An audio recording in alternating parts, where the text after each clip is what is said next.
सभा में प्रश्नकाल के दौरान विपक्ष ने कई सवालों पर विभागीय मंत्री को घेरने का प्रयास किया। आमेर में क्षतिग्रस्त सड़कों के नवीनीकरण और गर्भवती महिलाओं को देसी घी का मामला भी सदन में गूंजा।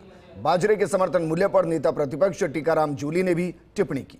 विधानसभा अध्यक्ष देवनानी ने कहा कि मंत्रियों को पॉइंट टू पॉइंट जवाब देना चाहिए, जिससे समय की बचत और ज्यादा प्रश्नों का जवाब मिल सके।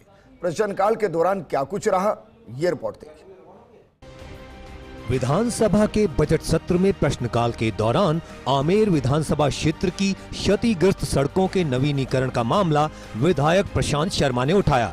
इस पर सार्वजनिक निर्माण मंत्री दिया कुमारी ने जवाब दिया कि हर विधानसभा क्षेत्र में 10 करोड़ का प्रावधान रखा गया है। सरकार ने कमेटी का गठन किया है जो कलेक्टर की अध्यक्षता में काम करती है। बीजेपी सरकार आमजन हो या जनप्रतिनिधि, सभी की जरूरतों की पूर्ति पर ध्यान देती है। इस संबंध में अभी जो ये आपने बताया कि कई सालों से सड़कें क्षतिग्रस्त हैं और उनको रिपेयरिंग उनकी नहीं हो रही है, तो इस बार हर विधानसभा क्षेत्र में 10 करोड़ का प्रोविज़न रखा है कि 10 करोड़ के चाहे नॉन पैचेबल 5 करोड़ और 5 करोड़ मिसिंग लिंक का हम लोग सुदृढ़ीकरण भी करेंगे और नई सड़कें भी इस बार बजट में घोषणा की है, तो वो भी ली जाएंगी। प्रदेश में निशुल्क HPV वैक्सीन और सर्वाइकल कैंसर की जांच से जुड़े विधायक मनीष यादव के सवाल पर चिकित्सा मंत्री गजेंद्र सिंह खींवसर ने जवाब दिया।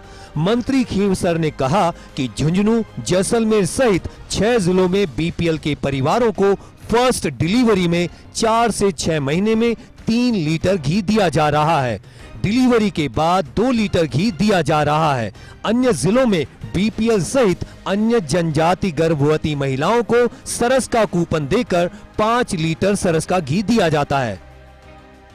6 जो जिले हैं, टोंक, धौलपुर, बारां, बांसवाड़ा, चूरू, झुंझुनू और जैसलमेर, इनमें BPL के परिवार और फर्स्ट डिलीवरी में 4 से 6 महीने 3 लीटर जो है उनको घी दिया जाता है और डिलीवरी के पश्चात 2 लीटर। इसके अलावा जो दूसरे जिले हैं जहां पर BPL, आस्था कार्ड, सहरिया परिवार, कथौली जनजाति, इनके जो है इनको डिलीवरी के पश्चात इनको सरस का कूपन देकर 5 लीटर घी इनको दिया जाता है।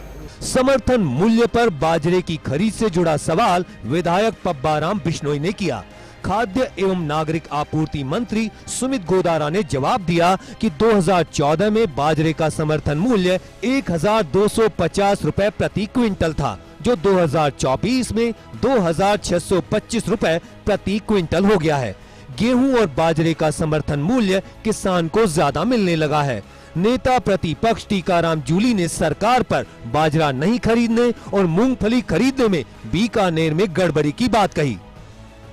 मैं माननीय सदस्य को बताना चाहूँगा कि 2014 में बाजरे का समर्थन मूल्य था उस समय 1250 रुपये प्रति कुंटल, 1250 प्रति कुंटल, और 2024 में 10 साल में जब से माननीय प्रधानमंत्री जी की सरकार में उसका बाजरे का समर्थन मूल्य 1250 से 2625 रुपये प्रति कुंटल हो गया है। और ना सिर्फ ये प्रति कुंटल भाव समर्थन मूल्य का है, बल्कि बाजार में आज हम देख रहे हैं जिस तरह गेहूं का और जिस तरह बाजरे का समर्थन मूल्य से ज़्यादा आम किसान को मिलने लगा है, वो इसी वजह से कि प्रधानमंत्री जी ने किसानों की डबल इनकम का फोकस किया और श्री अन्न का प्रोत्साहन किया, उससे बाजरे का बाजार भाव बढ़ा। प्रतापगढ़ में NCR क्षेत्र की ग्रेप पाबंदियों से जुड़े सवाल पर वन मंत्री संजय शर्मा ने जवाब दिया। उन्होंने कहा कि ग्रेप के कारण अलवर जिले में विकास के काम भी रुक जाते हैं। NCR के नियम के तहत 200 किलोमीटर की परिधि में नियम लागू हो जाता है। अलवर जिले के क्षेत्र को NCR में लागू होने वाले ग्रेप से मुक्त रखने के लिए भारत सरकार को पत्र के माध्यम से आग्रह किया जाएगा। कि NCR के नियम के तहत 200 किलोमीटर की जो परिधि है उसमें वो नियम एक कागज के आदेश पर वो नियम लागू हो जाता है। भले ही जिस प्रकार से आपने थानागाजी का उल्लेख किया उसमें AQI सही होते हुए भी एक आदेश के कारण वो आदेश पूरे NCR क्षेत्र में लागू हो जाता है। मैं माननीय सदस्य को आपके माध्यम से कहना चाहूँगा कि वायु गुणवत्ता संबंधित पाबंदियों ग्रेप से मुक्त रखने हेतु भारत सरकार को पत्र के माध्यम से आग्रह किया जाएगा। मनोहर थाना विधानसभा क्षेत्र में गौशालाओं को अनुदान से जुड़े सवाल पर पशुपालन मंत्री जोराराम कुमावत ने जवाब दिया। मंत्री कुमावत ने कहा कि क्षेत्र में 18 पात्र गौशालाओं को 12 करोड़ से ज्यादा की राशि अनुदान के रूप में जारी की गई। बाकी 6 गौशालाएं ऐसी हैं जिनको अनुदान नहीं मिला। मंत्री जोराराम कुमावत ने कहा कि 4140 गौशाला प्रदेश में संचालित है। इनमें से 3046 गौशालाएं पात्र हैं जिन्हें अनुदान दिया जा रहा है। 18 गौशाला को अनुदान दिया, 17 जो अपात्र है उनको नहीं दिया। अब कई गौशाला ऐसी है, इनके मनोहर थाना क्षेत्र में भी होगी और राजस्थान के दूसरे जिलों में भी है, जिनके पास में अपनी खुद की भूमि नहीं है। कई गौशालाएं चारागाह भूमि पर स्थित है और कई शिवाचक पे स्थित है। शिवाचक जमीन पे जो स्थित है उनको तो भूमि आवंटन करने की प्रक्रिया है, जिला कलेक्टर उसको भूमि आवंटन करता है। लेकिन यदि वो कोई गौशाला को ट्रांसफर करके शिवाचक पर स्थानांतरित करेंगे और फाइल लगाएंगे तो निश्चित रूप से उनमें भूमि आवंटन करने की प्रक्रिया हम करवाएंगे। विधानसभा में सीकर कृषि उपज मंडी में दुकानों के आवंटन से जुड़े सवाल पर खाद्य एवं नागरिक आपूर्ति मंत्री सुमित गोदारा ने जवाब दिया। उन्होंने कहा कि 220 आवंटन प्राप्त हुए थे। सभी दुकानें और गोदाम नियम अनुसार आमंत्रित किए गए। अगर धांधली हुई है तो इस मामले की जांच करवाई जाएगी। गोगुंदा विधानसभा क्षेत्र में सड़कों की मरम्मत से जुड़े सवाल पर सार्वजनिक निर्माण मंत्री दिया कुमारी ने कहा कि गोगुंदा में 2021-22 और 2022-23 में 22 स्वीकृतियां जारी की गई थीं। इनमें से 2 कार्य पूरे हो चुके हैं, 20 कार्य प्रगति पर हैं। विधानसभा क्षेत्र गोगुंदा में वर्ष 2021-22 व 22-23 में अतिवृष्टि से क्षतिग्रस्त 22 पुलियों की जीर्णोद्धार के लिए राशि रुपए 343.39 लाख की स्वीकृति जारी की जा चुकी है।